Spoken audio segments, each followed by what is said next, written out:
কি উপহার নিয়ে এসেছো? রিয়া, আমি আমার পকেট খরচ বাঁচিয়ে তোর জন্য একটা ক্যাম্পা নিয়ে এসেছি। আরে ভাই, এটা তো আমার অনেক পছন্দ। যা কিছু হয়ে যাক, রিয়াকে সব থেকে ভালো গিফট আমিই দেবো। এই গরিব, এবার তুই বল সব থেকে ভালো গিফট আমার জন্য কি এনেছিস? রিয়া, আমার কাছে তেমন টাকা ছিল না, সে কারণে আমি আমার বাড়ি থেকে গরুর দুধ নিয়ে এসেছি। গরুর দুধ কে নিয়ে আসে উপরে?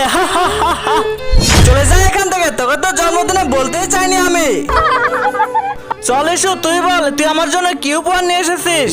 কিন্তু তার আগে, তোমার কাছে কোনটা সব থেকে বেশি দামি, এক বস্তা টাকা নাকি মা বাবা? যদি মা বাবা হয়, ভিডিওতে একটি লাইক করে চ্যানেলটা সাবস্ক্রাইব করে দিও। লাইক সাবস্ক্রাইব যদি তুমি না করো, তাহলে আমি বুঝে নেব তুমি মা বাবাকে একটুও ভালোবাসো না। আমি ওর মতো গরিব না, আমি তোর জন্য এই জন্মদিনে স্প্রাইট নিয়ে এসেছি। এখন বল কার উপহারটা ভালো লেগেছে? একবার এটা এদিকে করো না, তিনজনের গিফটে ভালো হয়েছে। এটা দিয়ে পতাকা হয়ে গেছে। জয় হিন্দ।